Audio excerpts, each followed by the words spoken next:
이제 조지 위필드, 조지 위필드와 칼뱅주의 감리교, 감리교가 웨슬리의 아르미니스주의 감리교만 있는 게 아니죠. 조지 위필드 and 캘비니스틱 메소디스트. 자, 조지 위필드는 웨슬리보다 11살 정도, 존 웨슬리보다 11살 정도 어렸죠. 그리고 56세 이렇게 사셨네요. 자, 조지 위필드는 18세기 최대의 순회 설교자였습니다. 29년에 웨슬리와 함께 옥스퍼드 신성클럽의 회원이었고 38년에는 조지아주의 그러니까 조지아 식민지에 고아원을 건립하기 위해서 잠시 방문한 적도 있고 먼저 5개 설교를 시작했고 39년에 웨슬리 형제에게 5개의 설교를 권유해서 부흥을 일으켰는데 결정적 역할을 합니다. 그 후 위필드는 미국을 4번 방문한 것 같아요. 총. 그래서 7차례 대서양을 건넜다고 했으니까 마지막에는 미국에서 이제 생을 마쳤으니까 총 7번 대서양을 건넜다고 그렇게 얘기를 하는 것 같아요. 자, 여러 차례 방문하여 남부와 뉴 잉글랜드 지방에 순회 설교를 합니다. 그리하여 위필드의 사역은 미국의 뉴 잉글랜드 지역을 중심으로 한 미국의 대각성운동, 제1차 대각성운동, 더 그레이트 어웨이크닝 무브먼트의 주요 핵심 인물이 됩니다. 그리고 1770년 순회 설교 중에 사망하는 거죠. 자, 위필드는 평생 18,000번 설교를 했고 미국을 그렇게 4번 방문하고 철저한 칼뱅주의자고 1740년 조나단 에드워즈가 그의 설교를 듣고 감동하여 눈물을 흘렸다. 이런 것이 유명합니다. 조지 위필드는 1741년 웨슬리와 신학적인 문제로 분열하였다. 이렇게 되어 있어요. 이게 그 유명한 이야기인데요. 웨슬리의 신학은 신인 협동설 이렇게 얘기를 하고요. 신인 협동설, 신인 협력설, 시너지즘, 함께 일한다라는 의미죠. 그래서 함께 일한다라는 의미로 이렇게 나온 말이 시너지즘, 신인 협력설 이게 되는데요. 제가 이 번역한 신자들의 이 교회에 그 위필드의 마지막을 말하는 부분에 그 감동적인 부분이 있어서 거기를 한번 읽어보겠습니다. 위필드는 225페이지인데 위필드는 대서양 양안에서 동일하게 유명한 첫 번째 초대서양 트랜스 아틀란틱 인사였다. 그는 북미를 모두 7번 방문했는데 방문한 횟수가 7번이네요. 네. 방문한 횟수가 7번인데 그 짧은 생애 중 바다에서만 온전히 2년을 보냈고 그 마지막 방문 중 미국에서 죽음을 맞이하였다. 비록 분명히 모든 것을 소진했음에도 그가 매사추세츠주 뉴버리포트에서 죽음을 맞이하기 전날 밤에 전하는 설교를 듣고자 모인 이들에게 있는 힘을 다해 설교하려고 할 때 위필드가 가진 생명은 그가 잡고 있던 촛불처럼 최후로 깜빡거렸다. 이렇게 그의 최후를 그리고요. 이 웨슬리에게 5개 설교를 권유하는 부분은 위필드가 설교하던 한 성공의 교회당 안에 벌레떼처럼 수많은 사람이 모여들어 심지어는 창문 밖에서도 듣고자 하는 것을 그가 보았을 때의 영국 이야기죠. 그 얘기는 야외 설교에 대한 착상이 불현듯 떠올랐다. 웨슬리는 이러한 새로운 고안에 대하여 그가 겪은 충격을 기록하기를 교회 건물을 이루는 벽 바깥에서 사람을 회심하게 하는 것은 죄라고 생각했었다고 하였다. 위필드가 거듭하여 촉구한 후에 웨슬리는 크게 주저하면서 그 방법을 받아들였다. 야외 설교가 주는 거대한 이점은 단지 2만 명에 이르는 군중이 모이는 수적인 차원만은 아니었다. 그것은 또한 전통으로 이어내려온 교구 체제를 산산조각 내었다. 웨슬리가 온 세상이 자신이 일하는 교구라고 자주 거듭한 진술은 세계 선교를 우선으로 촉구하는 것에 그 강조점이 있지 않다. 그것은 하나님 말씀이 낡은 교구 체제에 의해서 매이지 않고 설교되어야 한다는 긴급성에 대한 선언이었다. 이렇게 되는 것입니다. 네. 자, 이 웨슬리의 이 신학과 위필드의 신학이 다른 부분에 대해서 230페이지에서 웨슬리는 위필드와 그 추종자와 함께 좀 더 심각하게 충돌했다. 이 분열은 한 세기 전에 특수 침례교와 일반 침례교 사이에서 일어났던 것과 병행 관계를 이룬다. 위필드가 예정에 있어서 칼뱅주의 교리를 고수한 반면 전도와 집단 회신에 관련된 이들에 대하여 좀 더 논리를 추구하였던 웨슬리는 아르미니우스주의를 공언하였다. 그는 심지어 자신이 주도하는 정기 간행물 이름을 아르미니우스주의자 잡지 The Arminian Magazine이라고 명명하였다. 이 투쟁은 영국 복음주의 부흥운동 두 지도자 사이에 날카로운 긴장을 조성했지만 온전하고 최후까지 가는 분열에 이르지는 않았다. 이렇게 돼 있어요. 자, 그래서 웨슬리는 신인 협력설 시너지즘, 위필드는 단독 사역설 모노지즘, 성령의 단독 사역으로 택자를 구원하신다. 이런 거죠. 그러나 둘은 화해하고 후에 위필드의 장례식을 웨슬리가 주례하였다. 이렇게 돼 있잖아요. 그래서 여기 보면은 이 던바가 뭐라고 표현했냐면 그들은 이 사안에 대하여 합의하지 않기로 합의했다. 이렇게 돼 있어요. 합의하지 않기로 합의했다. They agreed to disagree on the point. 그러니까 너는 너의 생각을 가지고 있어. 나는 나의 생각을 가질게. 우리와 서로 생각이 달라. 그렇지만 이거를 우리는 합의하지 않고도 서로 함께 할 수 있어. 저는 이 정신이 모든 함께 사는 사람의 정신이라고 합니다. 우리는 지금 전쟁의 소식을 듣고 전쟁의 뉴스를 듣지만 이 세상에 네가 죽어야 내가 살아. 이게 전쟁이라면 화해는 너는 너의 생각을 나는 나의 생각을. 이런 면이 우리가 배워야 될 부분이라고 그렇게 믿습니다. 자, 이 위필드는 미국에서 죽고 웨슬리가 이 위필드의 장례식을 하기 위해서 미국을 갔다는 얘기가 아니고 영국에서 위필드의 그 장례식을 그러니까 어떤 그 우리로 말하면 메모리얼 서비스, 영어로 말하면 메모리얼 서비스죠. 그 시신이 없지만 장례식을 했고 미국에서는 이제 그 시신을 그 교회 지하에 안치하는 그런 장례식을 하게 된 겁니다. 자, 이 웨슬리는 참 조직의 천재였었어요. 구슬을 잘 꿰는 사람이었는데 위필드는 또 정반대로 조직가가 아니었어요. 대신 쉬운 언어로 대중에게 접근했다. 이렇게 돼 있어요.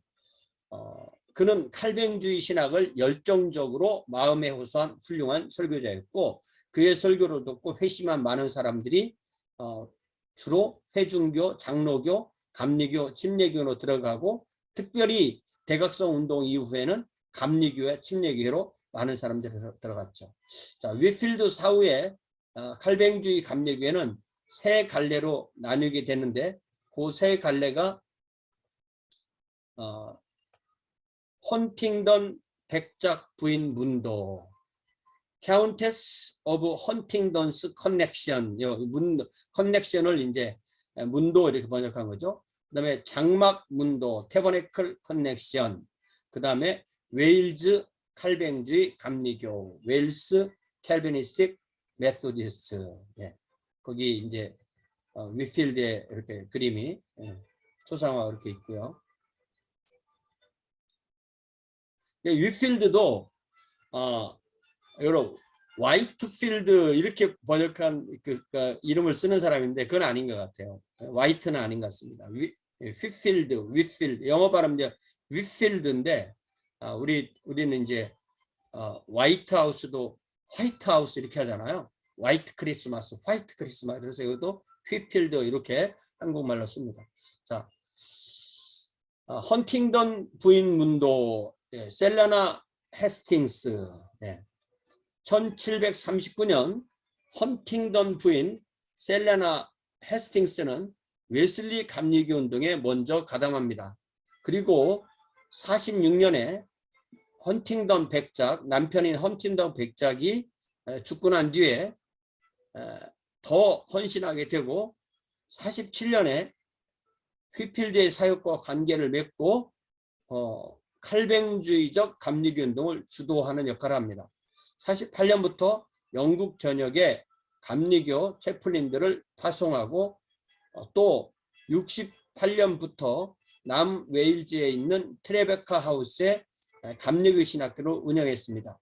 79년에 영국 국교에서 그녀의 목사 파송권을 인정하지 않으므로 그 후 영국 국교회를 떠나 비국교도가 되어서 그녀와 함께하는 칼빈주의 감리교도들을 헌팅던 부인 문도라고 그렇게 이름을 정식으로 정했다는 것입니다. 그러니까 이것이 이 휘필드가 이런 조직을 안 하니까 그 휘필드의 영향을 받은 칼뱅주의 감리교가 세 개로 그렇게 나뉘어서 조직이 되었다는 것입니다.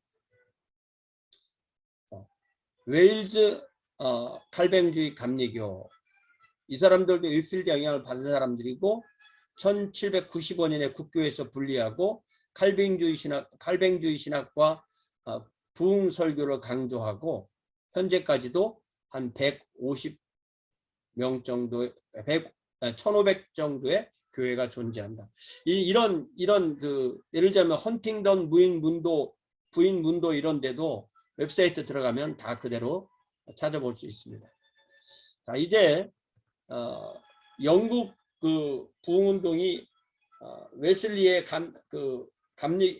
웨슬리적 감리교회, 또 위필드적 감리교회 있다면, 세 번째는 영국 국교회 안에 있는 복음주의자.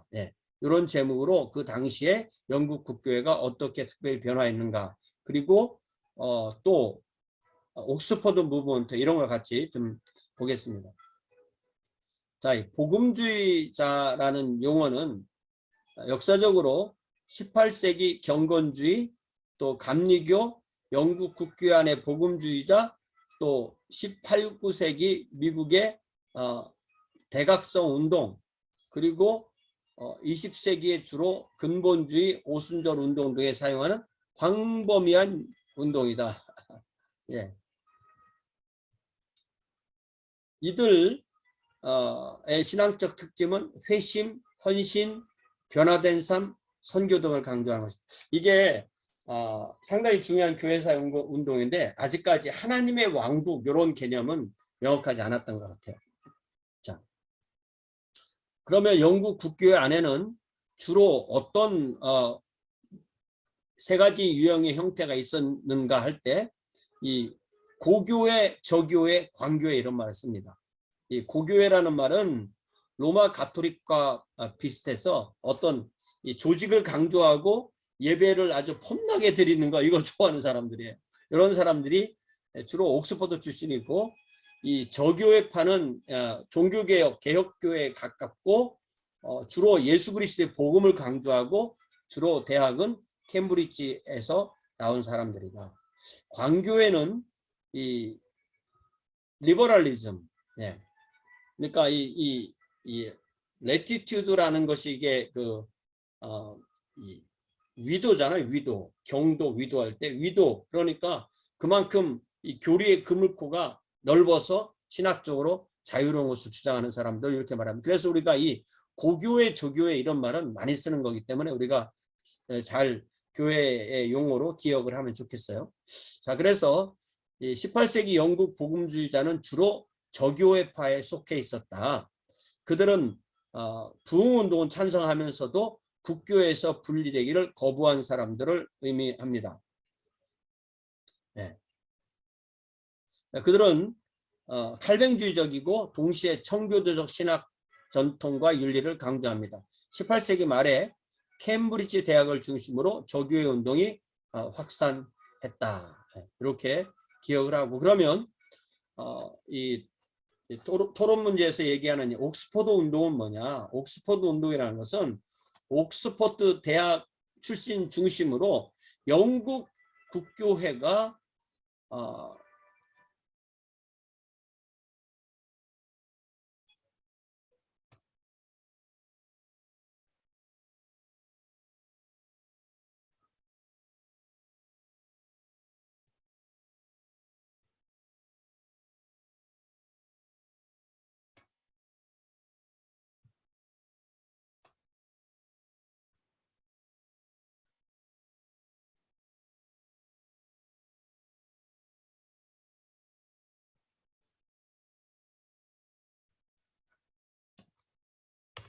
예,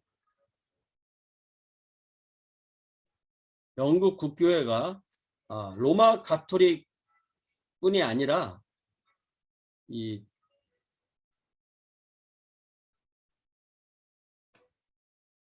영국 국교회가 바로 이 하나이며 거룩하며 보편적이며 사도적인 교회다, 이걸 얘기하는 거예요. 네. 이게 참 신기하죠. 분명히 자기들은 성공회인데 로마 가톨릭이 아니라 성공회가 바로 그런 교회다. 그러니까 이 초대교회의 역사적 계승을 한 교회가 바로 영국 성공회다. 요거를 강조하는 운동인데요. 이거는 옥스퍼드 대학을 중심으로 일어났기 때문에 옥스퍼드 운동이라고 부르고, 자신들의 주요 주장을 시대를 위한 소책자들, Tracts for the Times 라는 1833년부터 41년 사이에 이 소책자 시리즈에 담아서 주장했기 때문에 소책자 운동,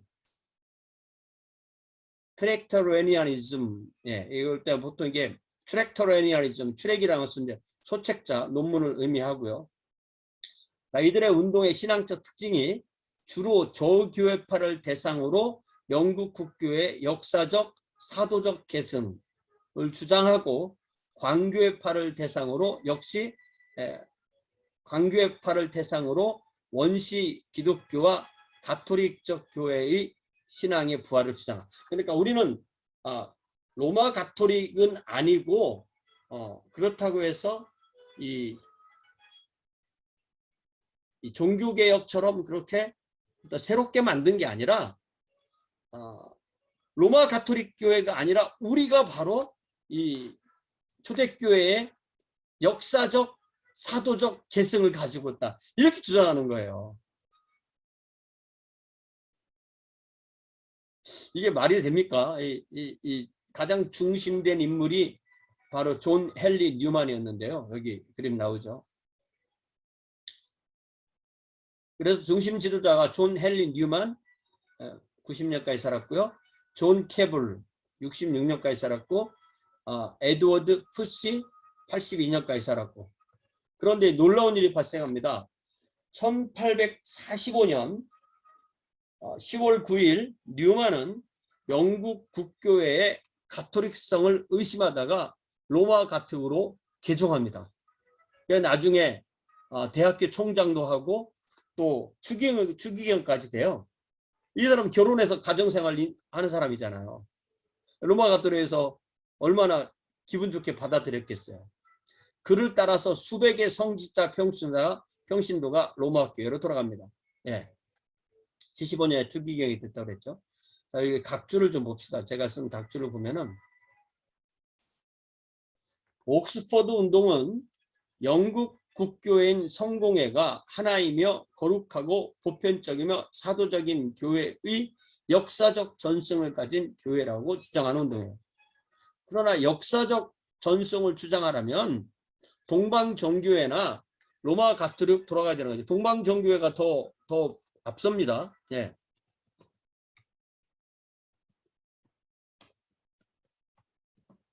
동방정교회나 로마 가톨릭 교회로 돌아가야만 하는 거죠. 그러나 우리는 하나이며 거룩하고 보편적이며 사도적인 교회의 역사적 전승이 아니라 영적 전승을 믿는 거죠. 네.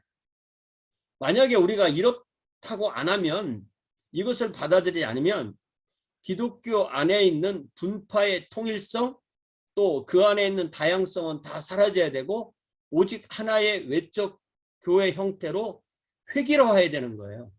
네. 우리가 이거를 잊어먹으면 안 됩니다. 우리가 이런 교회 하다 보니까 어느 날 이게 말이 안 되지 하고 로마 가톨릭으로 돌아간 거잖아요. 그래서 영국 성공회의 역사적 사도성을 강조한 뉴만이 그 자신의 주장을 의심하다가 결국 로마 가톨릭 교회로 개정한 이 사건은 우리에게 역사적 계승을 따를 것인지 영적 계승을 따를 것인지에 대하여서 생각할 수 있게 하는 좋은 역사적인 하나의 자료가 되는 거예요. 그래서 우리는 어떻게 성경적 교회를 만들 것인가 라고 할 때 이 예를 가지고 한번 생각을 해봐야 됩니다. 자,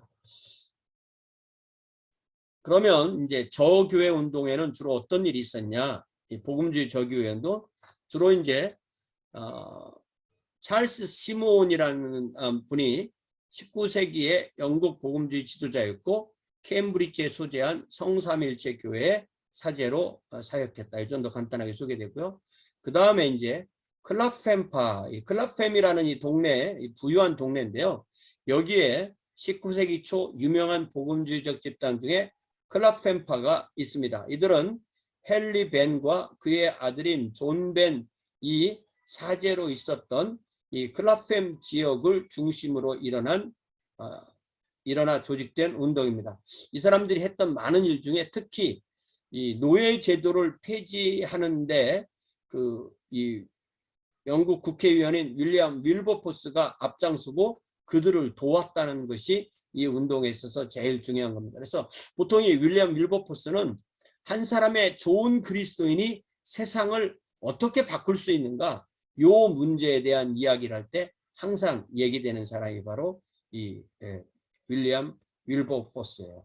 그는 영국 국회에 1787년에 노예 폐지 위원회를 설립한 주요 인물이었고 결국 노예 제도는 1807년에 노예 무역 금지가 이루어졌는데 이분이 이제 돌아가신 해는 1833년이고 그렇지만 이 사람 생애 가운데 거의 모든 노예 문제가 다 해결이 되게 된 겁니다.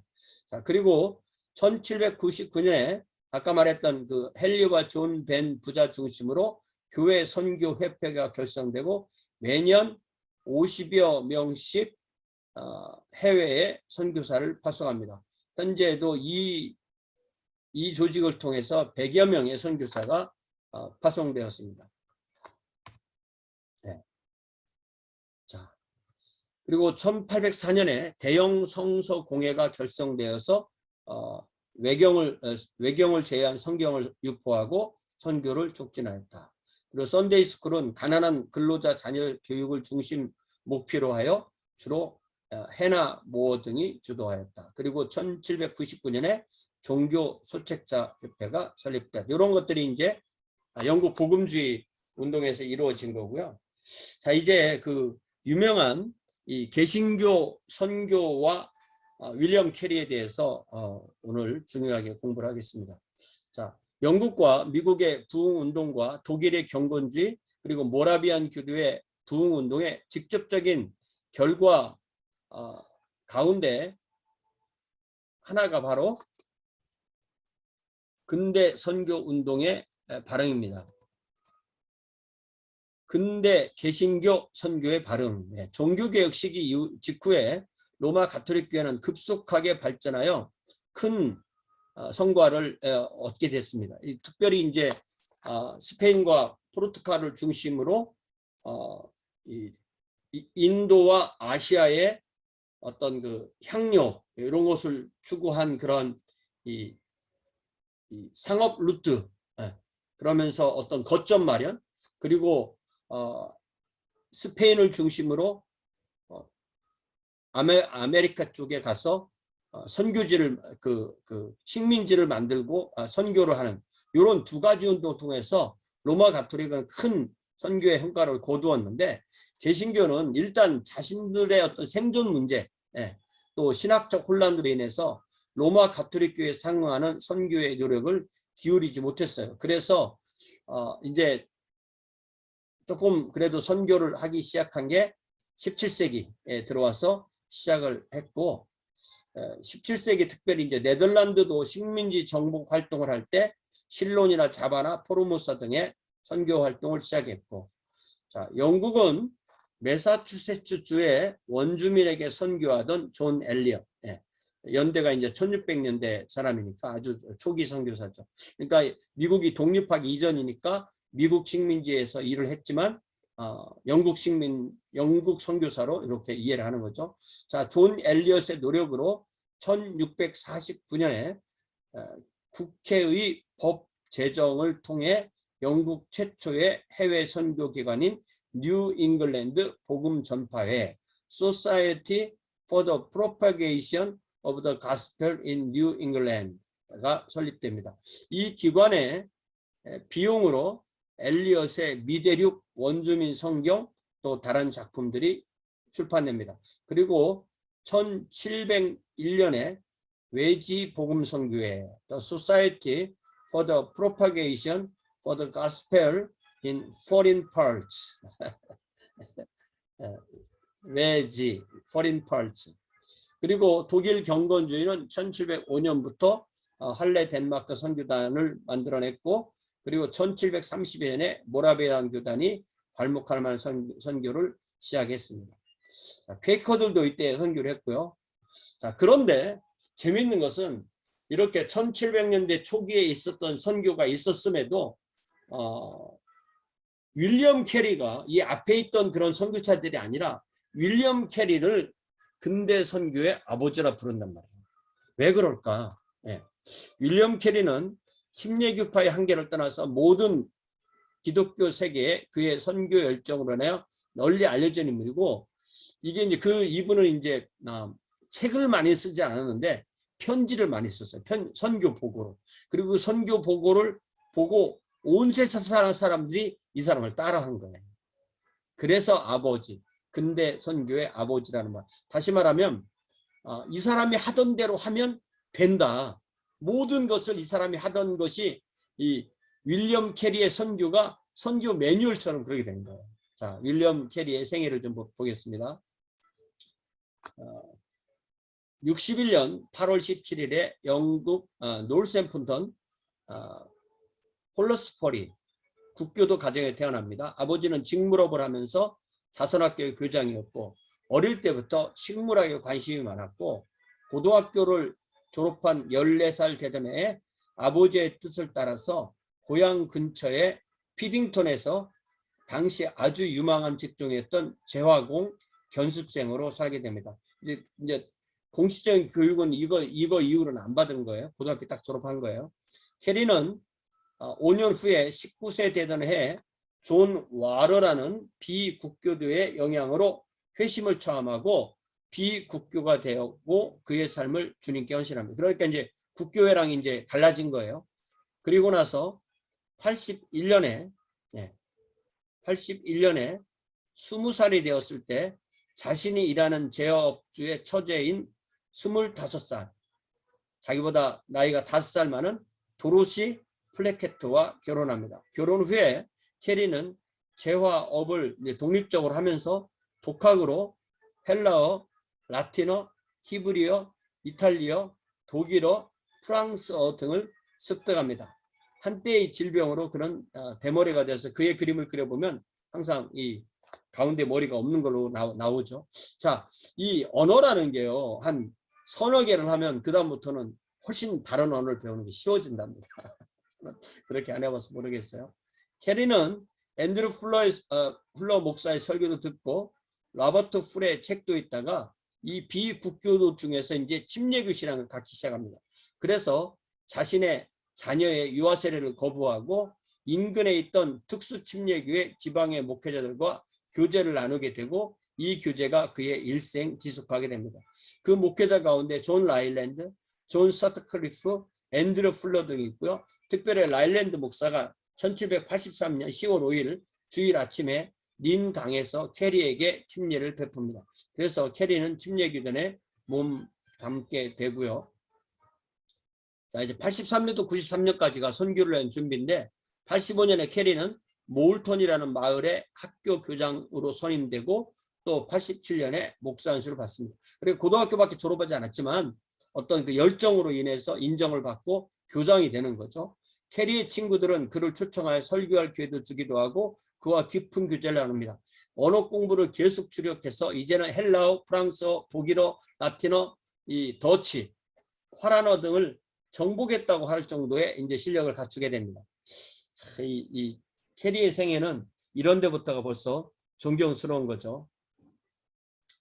당시에 영국은 존 웨슬리와 조지 위필드의 사역으로 인한 부흥이 휩쓸던 때였고 또한 이 당시 캐리는 조나단 에드워즈 또 데이비드 브레이너드 등의 글을 읽으면서 이 자신의 어떤 선교에 대한 꿈을 키우게 됩니다. 네.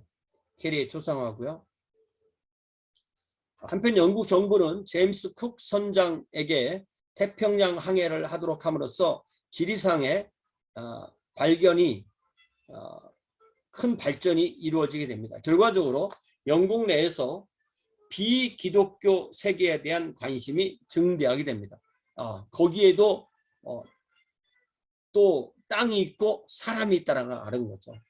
캐리는 1786년 특수침례교회 목회자들의 모임에서 선교의 의무에 대하여 강조하는 발언을 하게 됩니다. 이때 한 나이 많은 목사가 그에게 이렇게 응수했다고 합니다. 이게 이제 존 라일랜드 1세라고 하는 그런 말이 있는데요. 젊은이 자리에 앉게나 만약 하나님께서 이교도들을 개종시키시기를 기뻐하실 때가 되면 지금은 아니라 얘기죠. 자네나 나의 도움이 없이도 얼마든지 하실 수 있을 것에 맞는 말이죠. 그러나 누군가는 들었었잖아요. 네. 하나님 나를 들어 써주세요. 나를 보내주세요. 이래야 되는 거잖아요. Young man, sit down. When God pleases to convert the heathen, He will do it without your aid and mine. 이게 하나님의 영광을 올려드리는 게 아니라 하나님을 모욕하는 말이 되는 겁니다. 자, 89년에 레이스터에서 할비 레인의 침례교회 목회자가 되고 재학원으로 일하면서 계속 공부합니다. 3년 후 92년에 캐리는 이교도들을 회심시키기 위한 수단을 사용할 그리스도인의 의무에 대한 질의서 An Inquiry into the Obligation of Christians to Use Means for the Conversion of the Heathens. 여기에 핵심이 바로 수단이죠. 수단. 방법을 강구해야 되는 게 아니라는 거예요. 네. 이교도들을 회심시키기 위하여 수단을 그리스도인들은 사용해야 된다라는 것을 대한 자신의 연구를 이렇게 질의서 형태로 쓰게 되는 것입니다. 이교도 선교를 위해서 자신의 열정과 선교를 위한 구체적인 방법을 제시합니다. 그는 이 책에서 이교도 개종을 위해서 그리스도인들은 전도와 선교의 여러 가지 수단을 이용해서 전도와 선교를 해야 된다. 그러면서 세계의 많은 이방 나라를 소개하고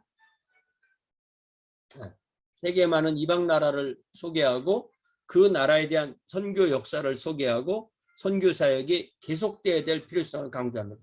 특별히 이 캐리에게 있어서 가장 중요한 강조점은 이 마태복음 28장 19, 20절 그리스도의 지상 위임이 그 시대 사도들에게만 주어진 것이 아니고 오늘날에도 타당하고 마땅히 따라야 한다는 것입니다. 그러니까 이 이전까지 이 앤드류 풀러 이전까지의 이 특수침례교회는 소위 그 고등칼뱅주의라는 그런 그 경향에 빠져서 복음을 전하면 하나님의 영광을 채트리는 거니까 하나님께서 복음을 전할 때 우리는 가만히 있어야 된다. 이런 말도 안 되는 논리를 가지고 있었거든요. 그러나 그것이 앤드류 풀러의 복음적 칼뱅주의로 극복되고 이제 그 사상이 캐리도 그렇게 바뀌고 그걸 가지고 이제 구체적으로 선교라는 것으로 드러나게 됩니다. 그래서 1792년 5월 31일 특수침례교회 목사들이 모이는 지방의 모임에 캐리가 참석해서 설교를 폐예배 설교를 하는데 이사야 54장 2절 3절 말씀 네 장막터를 넓히며 내 처소의 휘장을 아끼지 말고 널리 펴되 너의 줄을 길게 하며 너의 말뚝을 견고히 할지어다 이는 내가 좌우로 펴지며 내 자손은 열방을 얻으며 황폐한 성읍들로 사람 살 곳이 되게 할 것입니다. 이것이 이제 이스라엘 자녀들이 퍼지는 건데 이게 영적인 자녀가 세상으로 퍼져서 우리 이방인들에게 복음을 전하는 이 본문으로 그걸 이해하고 불후의 설교, 데스레스 설먼이라 불리는 유명한 설교를 하는데 이게 이 설교 본문이 남아있진 않아요. 그래서 캐리가 또 설교를 잘하는 사람도 사실 아니었답니다. 그런데 이 설교에서 캐리가 반복적으로 강조한 말이 뭐냐면 하나님으로부터 위대한 일을 기대하라. 이게 이제 이 고등칼뱅주의잖아요. 하나님 이렇게 할 거라는 거지. 그럼 기대하면 네가 그 일을 위해서 시도를 해야지. 위에 것만 얘기하면 꿈이라는 거죠. 망상이라는 거지. 예, 기대를 했으면 계획을 세우고 시도를 하라는 거죠. 예, 우리 하나님이 하실 거야 라고 기대해. 그렇지만 그것을 실제 내가 계획을 세워서 해보라는 거죠. 하나님을 위하여 위대한 일들을 시도하라. Expect great things from God. Attempt great things for God. 야, 이게 우리의 생애를 전체를 요약하는 말이 되는 거죠. 우리 이렇게 살아야 되는 거죠. 하나님께서 하실 것을 기대하고 내가 그 일에 참여하도록 인볼브하는 것. 하나님의 포도원의 그 농장에 들어가서 일하는 것이 오후 5시라도 좋으니까 저를 불러주세요. 지금이라도 주님 일에 참여하겠습니다. 그런 정신인 거죠. 이 설교에 응답을 안 하고 미적미적하니까 뭔가 결정을 합시다. 그러니까 그러면 우리가 다음번에 모일 때 하나의 이 캐리의 설교를 듣고 그것을 위대한 일을 시도하기 위한 어떤 조직을 만들자.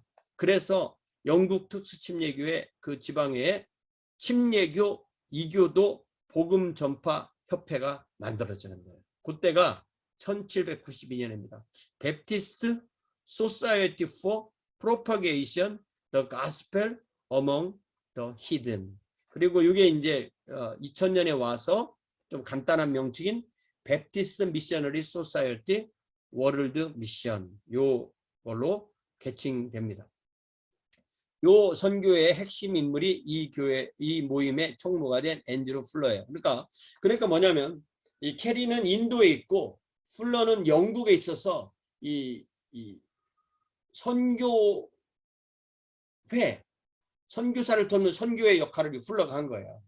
그러니까 서로 이렇게 관련이 됩니다. 자, 그래서 93년부터 34년까지 한 40여 년 선교사 활동을 하게 됩니다. 93년 캐리가 32살이 되던 해 선교의 파송으로 인도 선교사로 갑니다. 그의 아내는 아이들 걱정으로 인해서 캐리에게 협조하려 하지 않습니다. 이게 그러니까 캐리는 그때만 해도 이제 남성 위주의 사회니까 자기가 결정하면 아내는 따라가야 되는 거예요. 참 이 캐리 부인은 동네도 안 떠나봤다는 사람인데 남편의 이 목회자 삶으로는 잘했었는데 이 선교를 가려니까 처음에는 캐리가 혼자 가려고 배 타러 갔다가 배가 떠나지 않는 바람에 돌아와서 이 아내와 또 자녀들과 또 처제 그리고 이전에 인도 선교사였던 의사 존 토마스 이런 사람들과 함께 선교팀이 돼서 배를 타고 1793년 11월 인도의 항구 도시 캘커타, 요새는 캘커타라고 하지만 요새는 또 콜쿠타 뭐 이렇게 또 인도식 발음을 하죠. 당시 인도는 영국의 동인도 회사의 점령 아래 있었고 동인도 회사는 캐리의 선교 사업에 절대적으로 반대하는 입장에 있었습니다. 예. 캐리는 본국으로 추방되는 것을 면하기 위해서 내륙으로 이동하다가 말라리아로 그의 아들 피러가 죽게 됩니다. 자, 설상가상으로 아들을 잃은 그의 아내는 정신질환에 걸리게 되고 그녀가 1807년 죽을 때까지 이 질병으로 치유를 받지 못합니다. 그러니까 캐리는 이 아내가 죽을 때까지 아내를 거의 그 집에 방 하나에 가둬두고 이렇게 죽을 때까지 돌봤다 이렇게 이해를 할 수가 있습니다. 캐리는 그곳에 한 그 공장에 취직해서 생활비를 벌면서 벵갈어를 배웁니다. 이렇게 흐른 시간이 7년이었고 이 사역 동안 단 한 명의 인도 사람도 주님께 돌아오지 않습니다. 그러니까 아들은 죽었죠. 아내는 정신질환에 걸려 있죠. 선교는 안 되죠. 돈은 부족하죠. 그렇게 7년을 사는 거예요. 네. 캐리의 이 놀라운 집중력이 여기에 있는 것입니다. 딱 포기해 이런 생각이 얼마나 많았겠어요. 그런데 본국 선교에서 포기하고 돌아와 그렇게 하지 않고 오히려 이 선교 동역자를 2명을 더 보내주는데 한 사람은 인쇄업자 윌리엄 워드. 이게 프린터가 인쇄업자도 되고 인쇄기계도 됩니다. 이 프린터를 인쇄기 이렇게 번역하면 안 돼요. 자, 윌리엄 와드, 그 다음에 학교 교사 좌수와 마르시맨을 추가로 캐리에게 파송합니다. 캐리는 동인도 회사의 적대적 행위로 인하여서 1800년 1월 10일에 덴마크 식민지인 세람포르로 선교지를 옮깁니다. 이곳에서 캐리가 인도에서 흘린 모든 눈물과 땀의 결실이 나타나기 시작합니다. 이게 참 감동스럽지 않습니까? 첫 번째 이 회심자가 누구냐면 이 캘커타에서 태어난 크리시나 팔 1764년생이고요. 1822년까지 살았으니까 오히려 캐리보다 나이가 많은 사람이죠. 네. 나는 이 첫 번째 인도인 개종자가 탄생합니다. 이 크리시나 팔은 1764년이고 캐리는 몇 년생이었죠?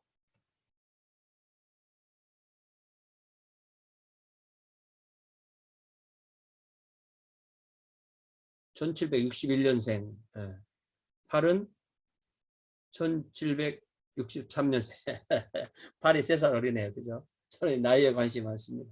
자, 힌두교를 믿던 팔은 겐지스강에서 1800년 12월에 침례를 받고 그의 캐스트 제도를 버립니다.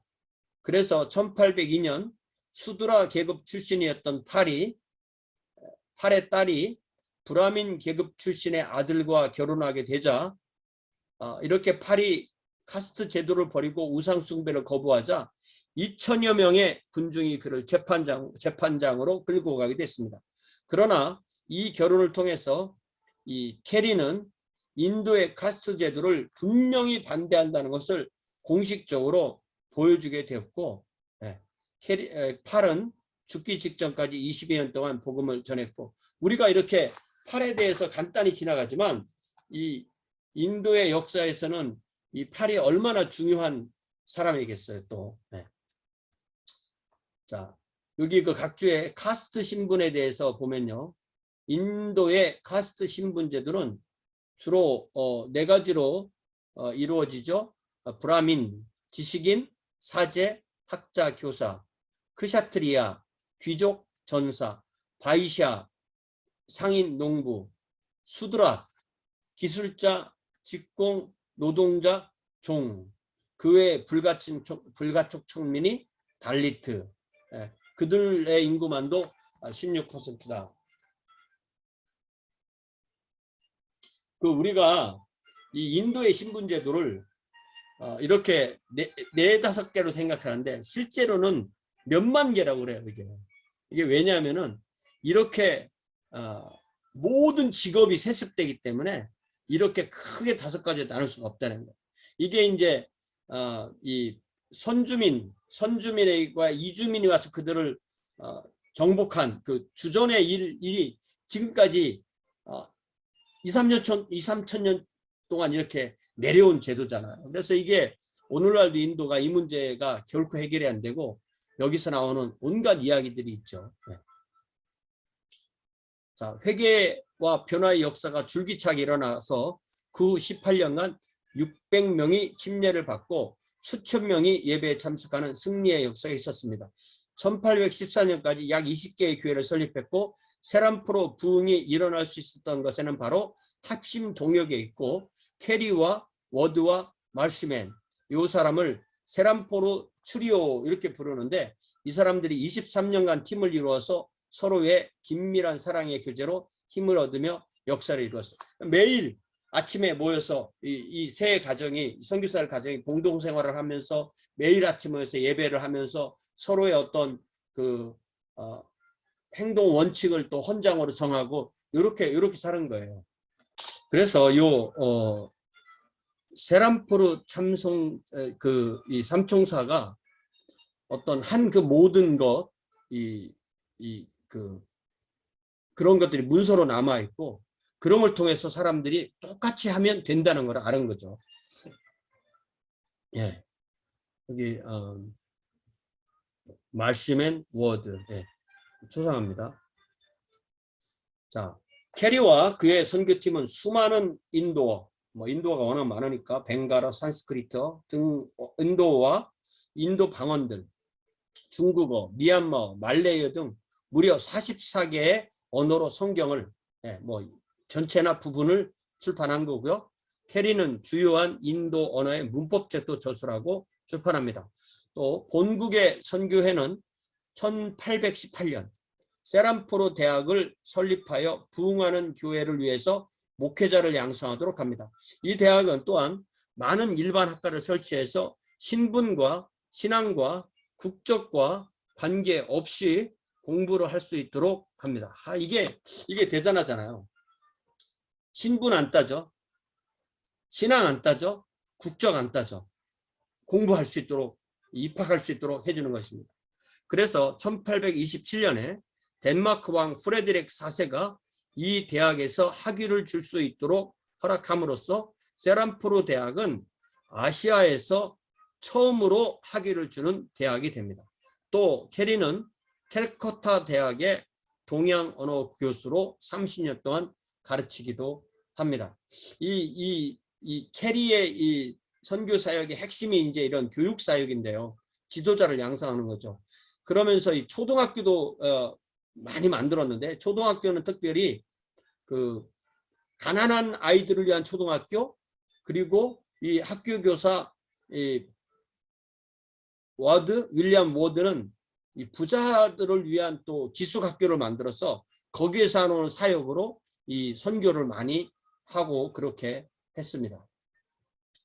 자, 이 아내 얘기를 하면 캐리의 아내 도로시는 1807년에 사망하고 그동안 캐리는 정신질환의 아내를 돌보며 이런 놀라운 선교 사역을 계속해 왔습니다. 그러니까 이 캐리의 사역 중에서 가장 이 의문이 드는 것, 가장 비판받을 것이 바로 이 부분이에요. 오늘날에는 이런 일이 있으면 안 되는 거죠. 옛날에도 이런 일이 있어도 된다는 말이 아니고 너무나 그 선교의 초기였기 때문에 이런 일이 생기게 된 겁니다. 도로시 사망 후 캐리는 8년에 샬롯 루모어와 결혼하고 근데 샬롯 루모어도 1821년에 사망하고 그래서 23년에 다시 그레이스 휴스와 결혼합니다. 그리고 캐리는 34년 73세 일기로 사망하고 세람포로에 묻히게 됩니다. 캐리의 세 번째 아내였던 그레이스는 1835년에 사망하게 됩니다. 네, 바로 그 다음에 사망하는 거죠. 요 세람포로 칼리지 그림이고요. 그 다음에 캐리가 브라민 푼딧이라는 사람과 함께 일하는 내용이고요. 그리고 미국에 이 윌리엄 캐리 대학이 있습니다. 미시시피에 있습니다. 자, 이게 이제 이 윌리엄 캐리가 위대한 점이 그가 하던 대로 하면 된다는 거예요. 네. 그의 영향은 선교뿐만 아니라 언어학, 교육, 목회, 사회개혁, 특별히 그 미망인을 화형에 처하는, 미망인이 남편이 죽었을 때 그 부인을 같이 불에 넣어서 죽이는 이 사티라고 하는 건데요. 이런 거를 반대하고, 유아 인신 제사, 뭐 아이를 그 겐지스강에 집어 던져서 신에게 바친다, 이런 거 다 폐지하는 그런 운동을 했고요. 그의 사역에 자극을 받아서 런던 선교회, 스코틀랜드 선교회, 글라스고 선교회, 네덜란드 선교회, 교회 선교회, 영국 해외 선교 성서공회, 미국 해외 선교위원회, 미국 침례교회 선교협회, 미국 성서공회, 이게 다 이 캐리의 영향을 받아서 만들어진 거예요. 그래서 캐리는 실로 하나님으로부터 위대한 일을 기대했고 하나님을 위하여 위대한 일을 시도했습니다. 그래서 19세기는 이 개신교 선교의 위대한 세기가 되었고, 캐리는 근대 선교의 아버지라고 이렇게 불리게 되는 것입니다.